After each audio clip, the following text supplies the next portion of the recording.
Am I the a-hole for calling my husband selfish for breaking his word to our daughter? So this is about our youngest daughter, Eve. Eve is in third grade. She's played baseball since kindergarten. She came to us this year telling us she doesn't want to play ball this year. I was so happy because this was an independent decision from her. She's always been a people pleaser. She's also extremely sensitive at times. My husband and I told her she didn't have to if she didn't want to. However, my husband got a call from one of the coaches last night asking if Eve could play ball, as there's not enough kids this year signed up for teams. My husband told him to ask others first, but if they couldn't find more kids, she'd play. I was really upset at this, as we'd already gave her our word. We argued a bit, and he said sometimes we have to make sacrifices for others, and how it wasn't fair to the other kids that wanted to play. I told him it sucks for the other kids, but they're not my main priority, and it's selfish to force someone to do something for the benefit of another. I woke up today feeling like shift. My husband and I don't argue a lot as we agree on most things, but I think he was in the wrong. Eve is very smart. She's a straight-A student, but she's the type of person who will apologize if she thinks you're mad at her. I was so happy she had made an independent decision because it's a big step for a people pleaser. I'm scared this could set her back. The coach is supposed to call us back this weekend on whether they have enough players or not. So AITA for calling my husband selfish? Update, just got a call from my husband. He has apologized on all fronts. He's going to try to be home around 5:30 so we can talk more in depth about everything. We'll update again once he's home and we've talked. Update 2. Eve was at my mills for the afternoon while we talked. We sat down and talked for a while. He admitted that as soon as the words were out of his mouth, he knew he was wrong. But as soon as he was off the phone, I pounced on him. He panicked and doubled down. My husband has always been one to help out anytime someone needed something. I didn't attribute this to being a people pleaser,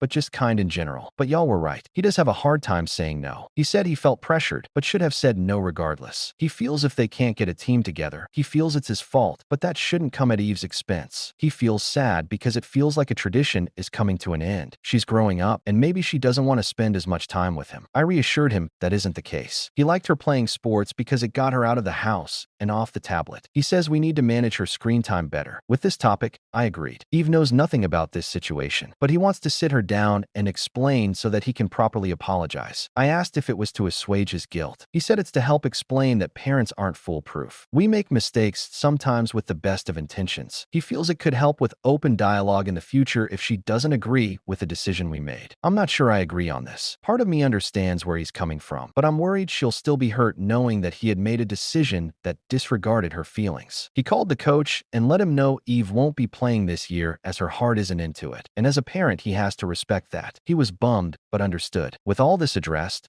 I think we're going to Google how to break the people-pleasing habit. Sorry it took so long to update. After we got Eve, we played outside and made dinner, so it took a while.